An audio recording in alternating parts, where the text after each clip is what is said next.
So I've been really debating on really making this video to begin with. However, I do think it is important to learn from everybody's mistakes, even your own. So in this video, to begin with, I'm not really trying to call anybody out or, catch blame or anything like that to anybody. But if you're doing anything for anybody and taking money for it, this is not really the right way to go about doing it.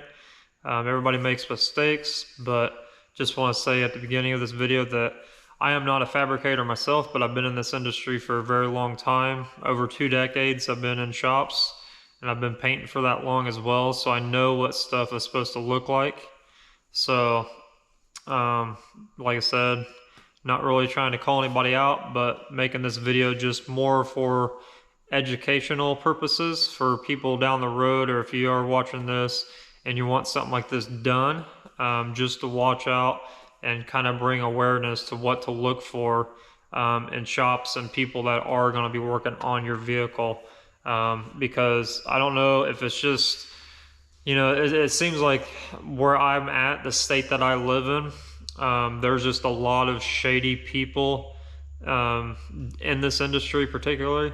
That are out there just to, get people, or I don't think they're really necessarily out there looking to get people, but there are a lot of shady people out there in this industry for whatever reason, whether it's, they don't know what they're doing, or they're just out there trying to make a quick buck. It just seems like there's a lot of them out here. So I don't know what it is in every state, but I can only speak for where I live.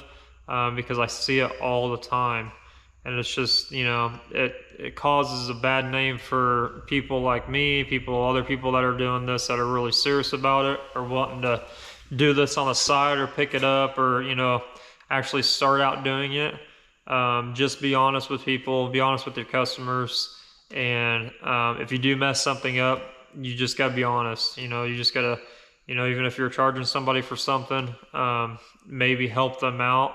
If you do mess something up, be like, hey, because I do it all the time. There are some things that, like, some stuff that I do that don't turn out the way I want it, or maybe I do actually mess something up, and I just say, hey, like, I'm gonna fix it.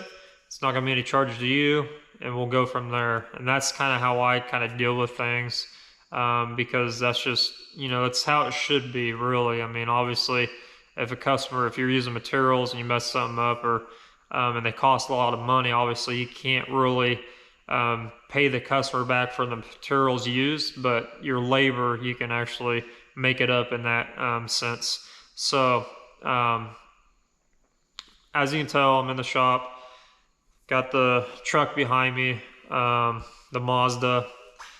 You see it back over there, but I've had it for roughly 2 weeks now, and it's actually been put on hold because of this, and that's what we're going to go over with today in this video, is bring awareness, a little bit of learning, educational, like I said earlier, and then what to do if you are in this situation. Now, if you're not familiar with this truck, this will be the 3rd year that I've had it for every year. So every year it has came back to me for 3 years to add stuff to this or to work on it. And this will be the 3rd time I've had it. So, or this will be the 4th time I've had it, sorry. So I've had it for 3 years. This will be the 4th time that I've had it. To add more to it, if you haven't watched the series on this, it's all in the YouTube channel. Go back, scroll down to the bottom, because I think it's one of the very first things I started videoing on the channel, is the process to this truck, going from an old kind of styled truck that was painted a long time ago and making it to what you guys are going to see in this video and what you see today of it. I've got roughly about 350 some hours into this truck just in paint alone. Obviously I've done some body work to it here and there, little stuff here and there, and that includes all the R&I in, all the graphics, all the pinstripe work. Everything was done by me, and that's roughly what I've got into it, if I remember right, out of all 3 years. So we just do a little bit here and there to it, and he's back this year to do more to it.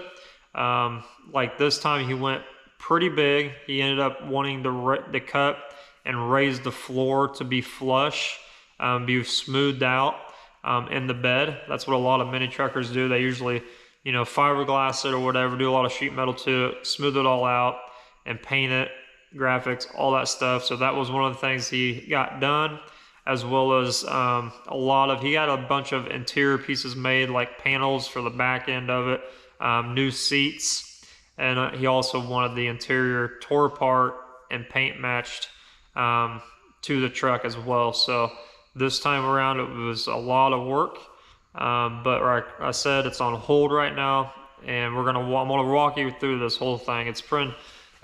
I hate looking at the truck now because of what's happening to it. It kind of makes me mad because I'm the one that I have put a lot of time into this truck. It's not just me. There has been other people that have put a little bit of time into it, but as far as the paint work goes, I hate to see it in the state that it's in right now because it just makes me mad because all those hours that I've spent on it. If you've seen this truck around, you've seen it. It's a solid truck. Like I said, I put a lot of time into it. The customers put a lot of time and money into it as well. So I just hate seeing it like this. So I'm going to walk you guys through this and show you guys what I exactly am talking about here in this video. So if you haven't seen the truck, this is a Mazda. All full graphics. The graphics go inside. All that fun stuff. Hood's been done. Cow's been done. That's a custom cowl that was made for this truck and smoothed out, and I did all the body work and paint on it, matched the hood to go inside, and we're going to bring the graphics on into the dash.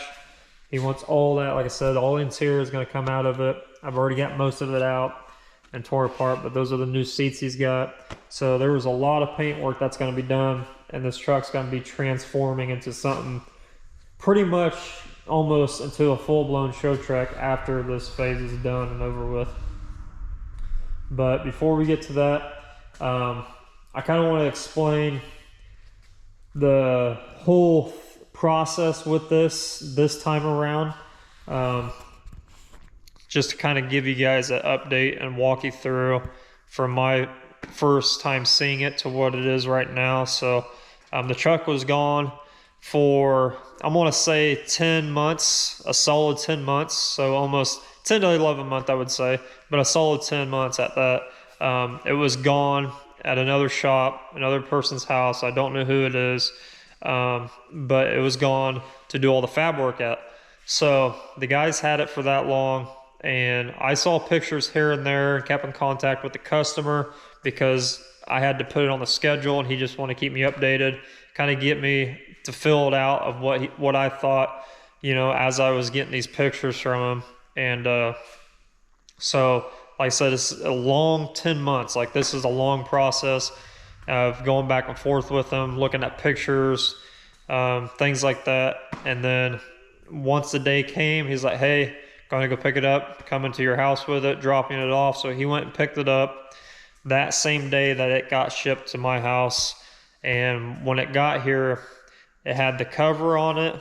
So he had a fully custom, I'm going to call it a tonneau cover, made for the bed. That was all made in aluminum, just one flat sheet. Got it hooked up to a switch inside the truck where he has to hit a button and the thing lifts up automatically. Really cool idea, really cool concept.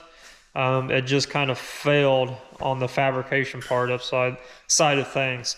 And I'm going to walk you through what I'm talking about. So the cover itself that I'm talking about, that we saw once it got shipped here, I've got a bunch of stuff on it, but this is what it is.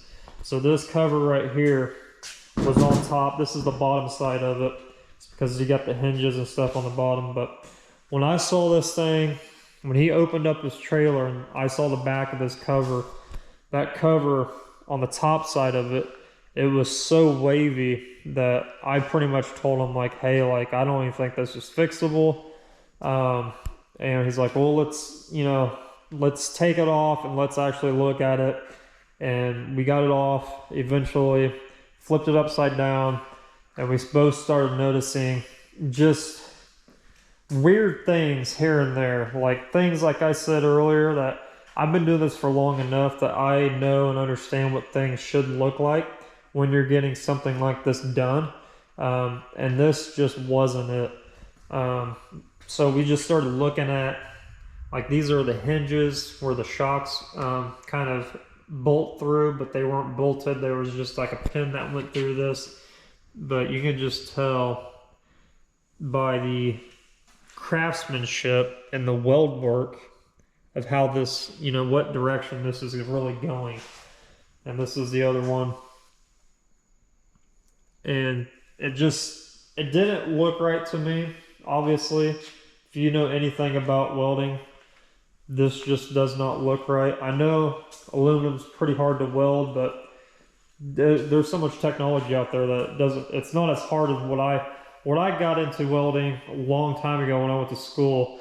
You know, aluminum welding was really, really difficult. It was a big gun. You had to go really, really quick. Nowadays, you know, it's a little bit different. I don't know exactly everything about welding, or I'm not a welder myself, but I just know a little bit enough to get myself in trouble. And looking at this thing, it just was not pretty at all. And this, you would eventually see this, because even though this is the bottom side of it, when the bed was lifted up at the back end, you would see all of this, because the bed cover raised high enough to where you can actually see everything inside of it. And once I saw this, when we flipped it over upside down, I'm like, man, what in the world was this person thinking? And it's just, I mean, to me, it's unfinished by far. And then obviously he put, like, I don't know what, I mean, these are rivets obviously, but I don't know what their thinking was. They put a screw here, a couple rivets. Something was broke off on that one, and this side it just had screws. And one obviously fell out because one's missing. So I don't know exactly what they were thinking on this, but I told the customer, I was like, we sat down and talked for a minute about it, and I was like, man, I would hate to spend all this time and put money into it material-wise, have you spend hundreds of dollars, probably $200 or $300 worth of material as a primer and filler and fiberglass, trying to get this thing straight and worked out, and it just be a mess and it not ever looking right. Because if you're new to my channel, you know, like, I used to be a body guy a long time ago, so I know how to do body work. I just don't do it because it's not what I'm good at, and it's not what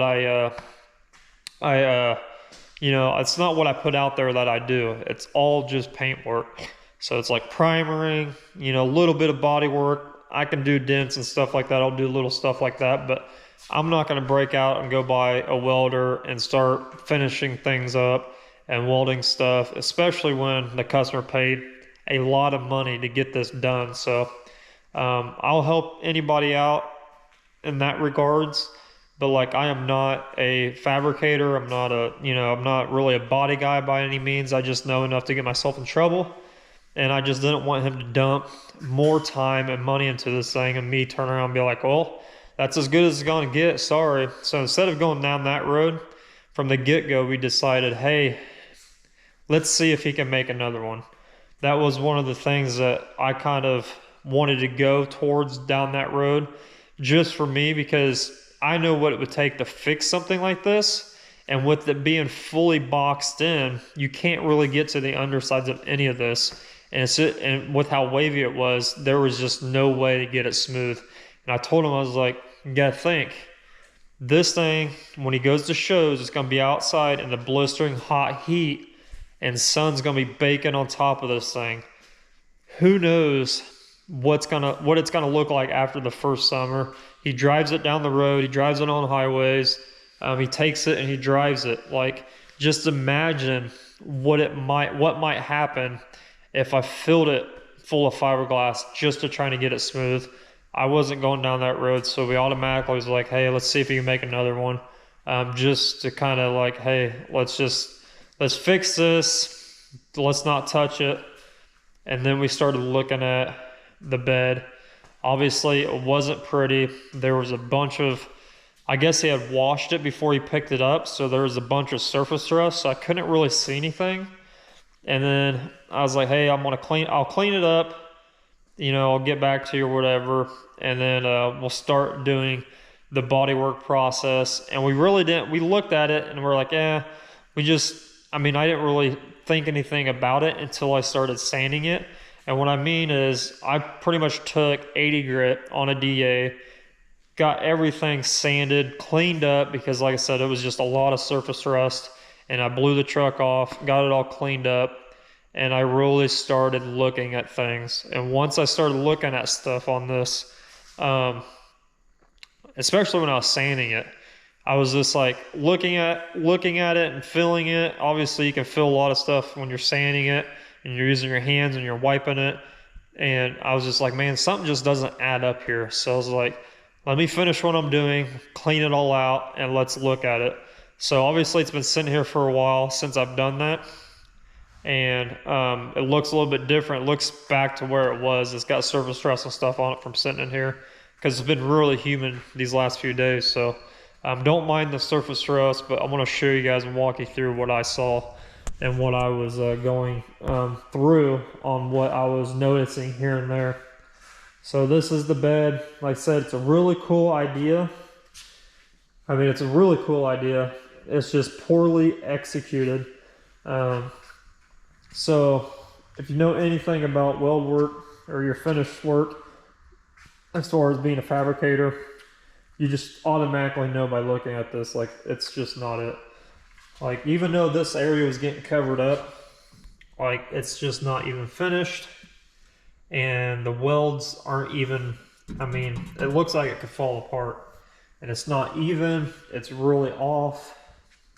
So what I did was I instantly grabbed my ruler. I've got a really big ruler, about 2 feet long, and I just started measuring everything. So one thing I noticed was the bed itself looked a little off. Besides the craftsmanship of it all, it just looked a little off to me. So what I did was I ended up just sticking my ruler everywhere and measuring side to side, angle to angle, side to side, up and down, how flat everything was. But I measured the back of the cab on the driver's side of the back of the cab, on the passenger side, vertical from the bottom of the floor to the back side of the truck bed, and it was actually off 1/4 of an inch to 1/2 an inch from side to side. So what's that tell you? That tells you the angle, it's not level, is what it is. It's off by 1/4 of an inch to 1/2 an inch. It was somewhere in between there. It was less than 1/2 an inch, I'm gonna say that. I don't really remember exactly the exact measurement of it, but it was off by at least, you know, 1/4 of an inch. And that's from the get-go right there. If you know anything, it just, that's game over. If something is not level and you're trying to make it level, it's never going to be right. It's just never going to be right. So then what I did was I actually stuck my ruler flat, and the floor itself in this area right here where he welded, you can see they welded like a brace going this way, brace going this way, and I think there's a brace going at, maybe it's the frame of the underneath of it. I don't know, to be honest with you. But there are braces going side to side here, and they're all humped up. I don't know if you can see that, but they're so humped up when you stick your, a flat piece of metal down, it's a 1/2 inch in deep from, that's no good. So, and that's just not the only, there's multiple areas on this that are so warped that it's just not even worth, it's about as bad on the cover that I was just talking about to the floor of this bed. It's just so warped that it's not even, like I was going through this with the customer. Obviously it's not something you want to hear, but being a painter, it is my responsibility to be the QC guy as well. So just because you can sling paint, you can paint these awesome graphics or artwork or whatever you're painting, it's also your job to kind of stand up for what you're doing and the outcome of what you're doing. So you have to have a little bit of QC going on here before you even step to the paint part. And that's where this comes really important, because I guarantee a lot of people, if you know, they're more worried about getting paid, so they would just probably knock this out and not really worry about anything as far as getting that paycheck and get this done as fast as possible. Me personally, I don't work really fast, and I'm pretty thorough with everything. I'm not perfect by no means, but I tend to look at everything. You know, I'm more of a detail guy as far as that goes. So you got to be willing to look over everything before you actually go down the road, because once you go down that road, you may never able to get back from it. So what I did from here on out, once I noticed all this stuff, I sent pictures off to the customer, and we talked about it for a couple. I think we talked a couple of times about it over the phone, and you know, try to think about the best case scenario versus the worst case scenario in this, because this is a pretty bad case. So, you know, like I told him with the cover, I was like, this truck's gonna be outside. It's gonna have the sun beating down on it all the time. Could you fill it with fiberglass? Yeah, if you want to buy 2 gallons of fiberglass and fill all this stuff and smooth it all out and spend a whole year trying to get all this stuff to look good, to look decent, you can do it. I mean, obviously, if you got time and you got money, you can do whatever you want. But is it worth it in the end? And that's one thing you gotta, you know, when you're looking at this stuff, that's why I said you gotta be a little bit of QC, quality control, before you just jump on a project, because you can go down a hole and not get yourself out of it, and then it becomes your problem. And you know, you want to, you know, I don't do things just to have customers come and go. Like, I want this thing to be like, you know, it's almost like it's mine.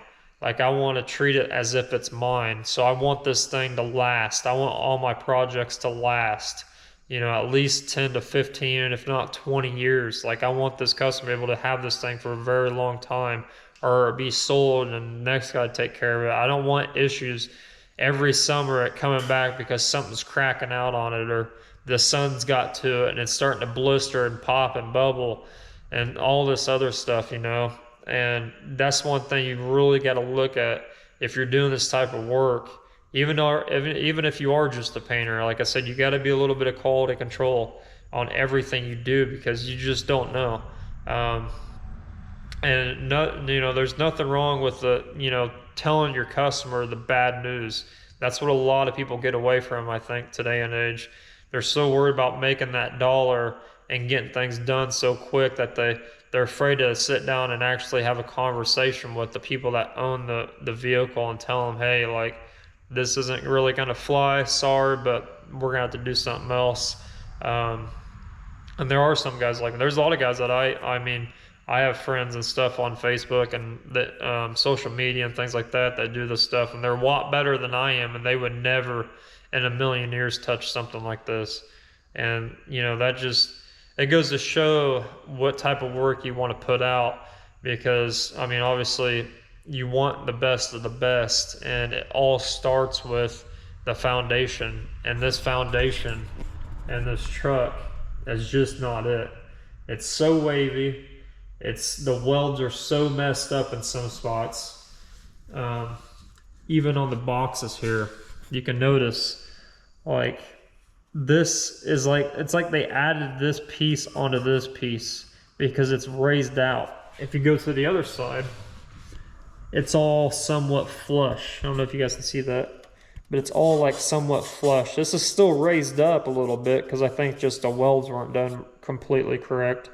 But it's just hit or miss. Like, it's not even welded fully all the way. There's a ton of holes and gaps, and there's this really a lot of unfinished welding to this, and everything is so warped that it's so misaligned and out of place. It's not even funny.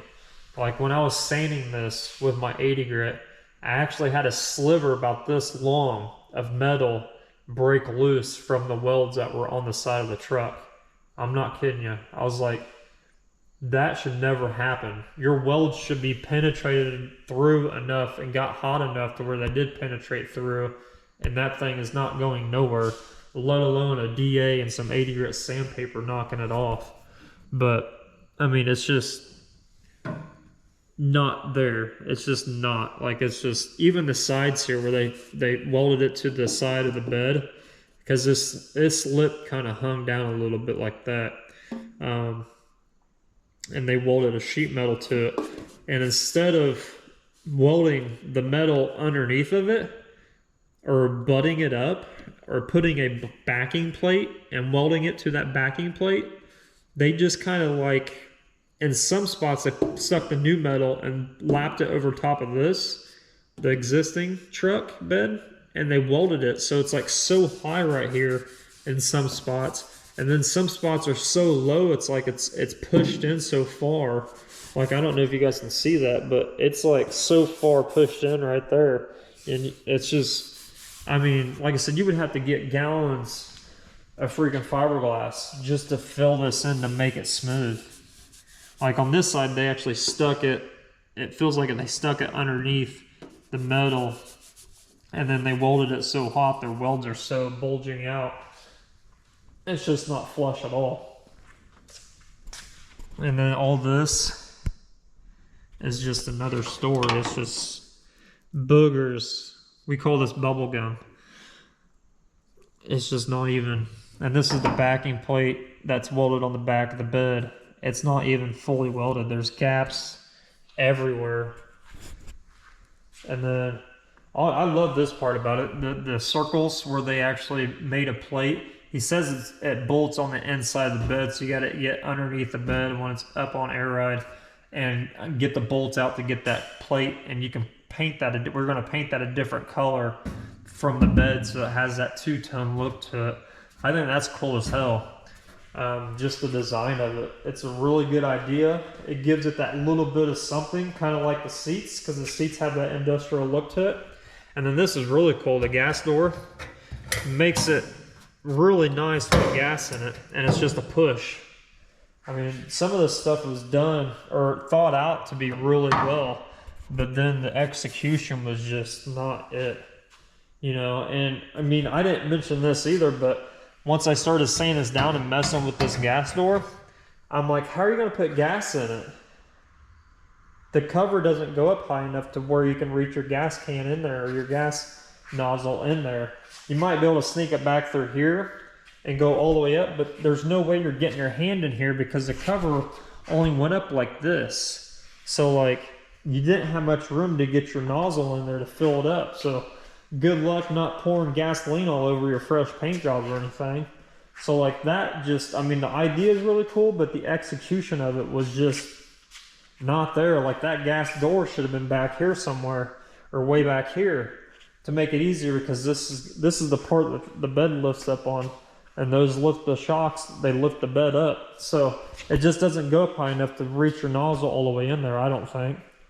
And then, yeah, it's a shame, man, because it had a lot of potential.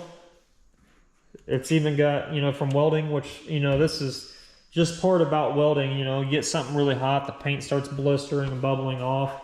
There's some scratches on the bedside over here that, you know, they got this big old chip that happened. So like that kind of stuff, you know, obviously this one's probably, I don't know why that happened, but this stuff right here is just, it goes with it, which I understand that, but the rest of it, you know, it's just, it's like, what the fuck? Like, just kills me to see it, because now, you know, what do we do now? Like, and that was one of the things that the customer, I'll show you this real quick. It's one of the things the customer had to decide, what do you do now? And this is another really cool thing about this, the air tank that I did. That was the last thing I did for this truck, was the back of this air tank. Painted it and everything. And he built this little enclosure. There was going to be a piece of plexiglass with neon lights where you can see underneath there and see the graphics of the tank. And then there's the cover that goes on the back side of this that gets painted. So like, there's a lot of cool stuff with this thing that's going to go on, but man, the execution was just not it. Like the plate, you can see how bulged up that is. That's not even flush. I know this gets all covered, but man, like, you can't paint that stuff. You can't do body work like that. I mean, this isn't, they're just plug welds. And some of them aren't even plug welded. I think they're just grounded down. Like you said, that's a plug weld right there. That's a plug weld right there. But you go along right here, I don't even think there, oh, there's a weld there, yeah. I don't even think there's, yeah, there's one right there. So that might be all like plug welds, but I mean, it's just sitting on top of the metal though. Like the bed itself was supposed to be cut out and all this stuff was supposed to be built in replace of the bed, but a lot of the stuff is just laying on top of the old bed. So, you know, and that's when we got you know, the customer was like, hey, let's get underneath this thing, you know, have the air ride jacket up, get it all the way up in the air, get underneath of it, let's take some pictures.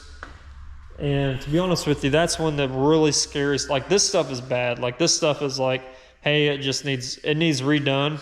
Sorry, but that's just what's gonna happen. But the underside's what's really, really scary. If you thought this was bad, the underside of it, I'm not gonna get underneath of it, but the bracing that was built to hold all this, I'm not even kidding you. You can see where the welds, like the heat spots from the welds, but the welds didn't even penetrate through. And then it's like they went to the four corners of the bars that they built the frame with is just tack welded. And they're just bubble gummed up on top of welds, on top of welds, on top of welds.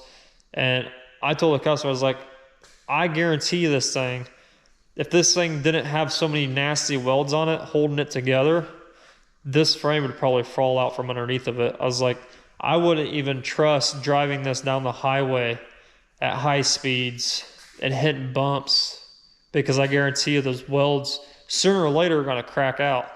You know, there's bars under there to hold all this from side to side and stuff, but other than that, it's really not held together by anything, just by crappy welds all the way around it. And that's the really scary part. It's like, could you fix this? 100% you could fix it if you had a lot of time and you're willing to throw a lot of filler in it, but you don't want to do that. We have a few guys that have gotten their trucks done, that have been in the process of getting their trucks done, that have done this sort of type of thing with, you know, a lot of fabrication work, smoothing out their beds, putting fiberglass, smoothing it, doing crazy designs in it, crazy paint jobs, and just the vibration of driving the truck, just starting it up, because a lot of them have big V8s in them. So just from starting them up all the time and driving them off and on the trailers at these shows, some of them have cracked out already, and some of them hadn't gotten repaired already. And it's just things like that you have to think of when you're doing this type of work, is like the longevity. Yeah, certain things looks cool as hell. Like there's a lot of show trucks out there that are not driven, do not start up, but they are pushed on and off trailers at shows constantly because they just don't drive, because they're so done up and they got so many modifications on them they can't even drive them. And a lot of the motors are so done up that they're not even actually put together to run. They're just there for show. So like the headers get bolted on at the shows. I've seen guys bolt on headers to motors at shows that look brand new, and you've come to find out that they don't start the motor at all because it's a show truck. They're trailer queens, and that's what they do. And this one right here, you know, it's not a trailer queen by no, it's not even a show truck at this point. It's a nice paint job on a truck, yes. It's a cool truck, yes. But it's not to that level of being a full-blown show truck in my eyes. But this and the interior and the other things that we were going to do to this thing while I had it was going to take it to really, really close to get to that show truck quality stage. Because I didn't mention this before, but the other thing that he had done is there's a panel on the back side of this hood. I can probably show you guys real quick. It's really, really cool, so I'll show you guys. But he had this piece of metal made to cover up all the nasty holes, and it's got B-rolled graphics into it, just like the door panels that I had to paint. He wanted that painted. He wanted the graphics from the hood continue down all the way to the front bumper, so I was going to do that for him too. So there was a lot of things I was going to do this thing that was just going to take it to that next level. Like, it would have been really, really close to being a show truck if this stuff was done and executed and had good craftsmanship to it. And that's what kills me, is like, you spend all this time into that, it takes one person to really just screw everything up. I mean, it could have been worse, to be honest with you. It could have been, the whole sides of the bed could have had, you know, weld throughs all the way through it, scratched up, all that, you know, paint peeling everywhere. It could have been a lot worse, but now it's to the point of, this is all going to get cut out, replaced, redone. It probably won't look the same. It'll probably go a different direction, but the tubs will be there, obviously, because he's going to put bigger wheels on this. He's going to put some monster wheels on the back of this. He's got, so that's why they tubbed it. But other than that, I'm sure this is all going to change. I'm sure the design of it is what I'm talking about. I bet the design of this is going to go another direction, because after seeing this, he probably doesn't want anything to do with this look, the look of it. Obviously, it's going to be a flat floor, and it's going to have some cool things here and there. I don't know. I haven't talked to him about that, if he's going to change the design up or not. I'm just kind of guessing that that's the route he'll take. But the tubs are going to be there because of the wheels. They have to be. So it's going to go, all of it's going to get cut out. And then he's also going to, the truck itself is not body dropped. It's all the way down right now, and it's not, he wants it to lay on the ground. So the guy that's going to be redoing the bed and the cover is also going to be body dropping. So body dropping is when you got to cut the floor, raise the floor. A lot of guys put risers on the seats. That way the frame itself can tuck up higher in the tunnel area, and then the body of the truck can lay down further, and it can actually lay on rockers. So the guy's going to do that too. And then he's also got another frame that he's getting built, and this is when it's going to be really, really cool, because all three of these things are going to tie this truck together, and it's really going to take it over to the next level, I think. And I mean, I'm a big believer in things happen for a reason. Yeah, this really sucks, especially for the customer, because he's out money. He's out a full year almost. So that's a lot of time in itself, a full year. The guy had it for 10 months, at least 10 months that I know of. So he lost out on that whole year of having his truck. And, you know, it's winter. You know, I get, most of that was winter. I get it, but you could have had it during the summer. So he's lost out on those two big things, money and time. You can't get time back. So the big thing that's going to happen to this, he's got another frame that's getting custom built, and it's going to be custom built for body dropping it. It's going to be custom built for the bed. So I'm really excited to see this thing. Obviously, I'm pretty sure it's going to go away this week, and the guy that's going to redo it, is going to come out and look at it, what it looks like now, to see if we can save this thing. I'm really hoping he can, with just cutting everything out, but won't know until he gets here, because he's the one that's obviously going to be doing the work. And then, you know, it's going to go away for probably another year, so I won't see it for a very, very long time again. Which, you know, I had plans to have this thing this winter and just work on it all winter, and then he could have it back right when shows start coming back around during the springtime. That was my goal, to have all this done over the winter, you know, 4 months or so into it. But that's not going to happen now. He said, don't do anything. I wasn't far into it. Obviously, I just took out the interior and then kind of cleaned up the back area a little bit. He said, don't do anything else to it. Stop what you're doing. That way, the money that I did lose, I'm not paying you again to do something that you can't finish. So It's just a fully wiped clean slate. Yeah, he lost out on a lot of money, a lot of time, but he's going to get it done correctly this time. And that's the big thing to take away from this is you almost have to interview the people working on your stuff. It's the same way with me. I have to almost interview the people that I am doing the work for, because you got to fill them out. You got to feel if it's the right fit for you. It's like going to a tattoo artist, right? You want to interview and you want to look at their work. You want to make sure it's a right fit for both of you, of what you want and what you expect to be done. So this is just something to show you guys that you need to look into and research before you just take your stuff to anybody, because there are a lot of people that can screw something up very, very quickly. And with this thing being, you know, nice paint job on it, this could have been a lot worse. I can only imagine what would have happened if, you know, something on the outside of this truck was just ruined, or, you know, he cut something and cut the outside of the bed. And, you know, I could have just imagined what could have went wrong. Luckily, it didn't go as far as it could have, but I'm just hoping that this is going to get saved, because, you know, I don't want to scrap any of this.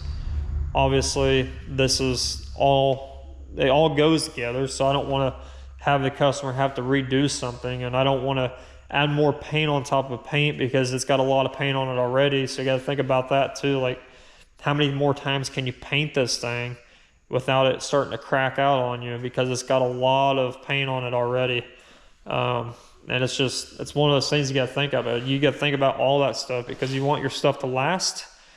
You're going to have to worry about those types of things. So just take it from me and from this customer about their lesson they learned, because he is out money on this. Small fortune. Obviously, money's not everything, but my thing is the biggest is the time that was taken to screw this up. And, you know, he's got to be waiting out more time. So it's technically going to be probably, you know, another year before I get to see it again, and then my time that I got to put into it. So it's just, it all adds up. Like that 1 year the guy had it, it's been sitting here for at least 2 weeks. The next guy's going to have it for another year probably, maybe less than that, I don't know. And then I'm going to have it more once he gets it done, because it needs to get epoxy as soon as possible. Having stuff sit on bare metal, that's another thing. I don't understand why this guy did not coat this thing in some type of primer epoxy and just let it sit and washed it. That blows my mind. I don't understand, because if you have anything bare metal sitting, especially if you're in, you know, like in here, it's really humid during the summer here, and bare metal is not good. It will rust really quick, surface rust that is. So you want to get it in epoxy primer as soon as possible. So that was one of the things I kind of scratched my head, like, why would you do all this work and all this time and not protect your work? I just don't get that. But yeah, so what do you do in this situation, right? Like, if you're the painter, like I said, I hate being the bearer of bad news, but it's almost better to be the bad news up front rather than take the project on and get into it and figure out later hundreds of dollars into it. Just be honest with the customer up front. Don't beat around the bush about it, because a lot of people won't respect you if you are beating around the bush. Just tell them up front, hey, and just tell them why. A lot of people will understand. A lot of people will be mad, but that's the bottom. That's just the way it's got to be. Like, there is no ifs, ands, or buts about it. It was a bad decision made, and you learn from it, right? So either way, you gotta tell them about it. So before you get into something like this and start chopping into it and start putting your time and money into it and materials, you know, really go over and quality check everything. It'll save you a lot of time, and you'll understand what you're getting yourself into. And, you know, that's just it. Like, you gotta look over everything before you start on it. especially if it's somebody else, if it's gone to another shop, that's another story. You know, there's a lot of shops that do everything in-house. So a lot of times as a customer, you're just going in there every once in a while to look at something that's all being done in-house. You might not see everything. And then in this scenario, it's been at 2 different shops. So it's been at the Fabricator, then it's been at my shop. So like it's been over there for so long, the customer really never got the chance to go over there and look at it and keep his eyes on it and make sure everything was going the way it needs to be going. So it kind of got away from him in that regards. So as a customer, you have to check in. You need to check in, and you need to look at everything, especially if it's something you're spending a lot of money on. There are certain people that I know that you can just trust them. Like, I'm one of those people where I am known for in my area where you can bring me an expensive car and I'm going to treat it like it's my own. I always tell people, you can come in, you can message me, I will send you pictures, I will let you in my door if I'm home, at my shop's on. You can come look at it anytime you want. Just give me a heads up so I know you're coming. That way I'm here. Or, you know, but you got a lot of those people that don't do that. They'll take your stuff and you take their word for it, and 10 months later, this is what you get. So it's just a bad case all the way around. But wanted to make this video to show you guys that you need to just, you know, just look at what you're doing before you do it, because it could turn bad really, really quick. And there's, like I said, there might be a few guys out there that would have took this thing, did all the body work to it, and not have mentioned anything to the customer. The customer would have got it back, probably would have had a ton of issues down the road with it, because like I said, being a driver, and then it's a constant snowball effect of issues happening over and over and over again. And I don't want to redo things twice. I'm one of those people that I want to do it once. I want to do it, get it done, get it out the door, get it back to the customer. So that's just me. I'm not like, you know, very few people are like me in that regards. And then this is the type of stuff that I see, and it's just, it's bad. It makes me mad. I hate it. I really don't know what else to say about it besides doing a little video like this to keep it for my records, the customer's records. That way, if anything does happen, if he tries to go get his money, he has this video to look back on for his record, because they might need this to look back on what it might look like. Obviously, we took pictures and documented it, but this little video might help a little bit more on his side of the story on things, because it's always a he said, she said, right? But, you know, this is what it is. We're going to fix it. We're going to move forward, and we're going to, you know, jump onto the next thing. Sorry I haven't been making videos a lot. Been really busy, obviously. I've been doing this, kind of working on my own car, and working on my other car. So been working on this a little bit. The neon, haven't really done anything paint wise to it since I've been driving it, but just like new tires and things like that, alignment. But I have been working on is the Honda. You saw me, or you see it out in the middle of the shop here. I actually got the rest of everything out of the interior wise that I needed to get out in order to cut the glass out, because that is what I'm working on now. So I got the quarter glasses out. The next thing I'm going to do is cut the back window out. I'll show you that right quick. So these are the quarter glasses that I cut out. I'm just doing all this by hand. So being an older car, it's not too bad with the fresh blade. It takes a lot of strength, but you know, just a little hand blade here. I think this is like a 13 or 14 inch blade, hand blade. So I'm gonna go around and cut that out. Obviously, when you're repainting a full vehicle, is the best thing to do is cut your glass out. This back glass, I could have roped it, kind of like what I did with the primer here. I could have roped it and just been fine. But on this particular car, I used to drive it every day. And when it rained, for some reason, the trunk floor would fill up with water. So I'm guessing somewhere underneath this drip rail, because the drip rails go inside of here on these.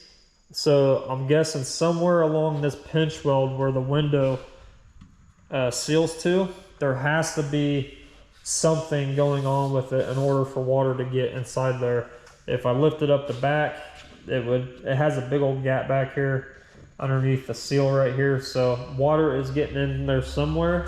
So I need to get this cut out, not only to paint it and do the front window the same, but I need to get this cut out to repair whatever it is that's causing that, which is probably going to be a little bit of rust. I'm guessing it's an old car. There was some rust on this car I had to fix.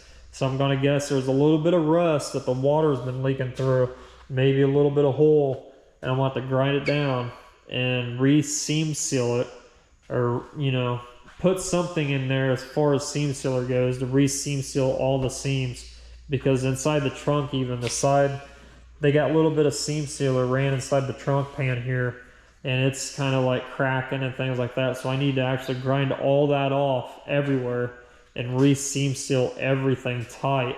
That way when I go and paint it, I can paint it all, put the glass back in it, don't have to worry about the water filling up the trunk anymore. But like I said, I'm going to cut the front window out too, so I got to do that. But I want to get the back one off so I can start repairing that stuff ASAP. And then I'll end up cutting the front one out towards the end, because the front one's going to be the hardest because of the dash. You got to get all the way up in there to get that. I'm not 100% sure I'm going to take the cowl off. Obviously, I might be able to get to it on the front with the hood up. The hood's got to come off. I got a little bit of repair on the hood I got to do because it's going to get painted. The carbon fiber on it's just destroyed because, like I said, I used to daily this thing. So it's been sitting around here for almost 2 years. I'm tired of looking at it.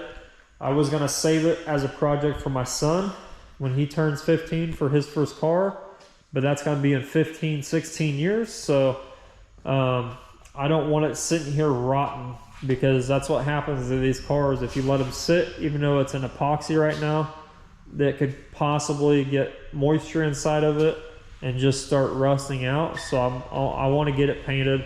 I want to get it done. And I've just been going back and forth what I want to do with it. Keep it same front bumper with the stock side skirts, stock back bumper, or get a full body kit for it and mold on the body kit.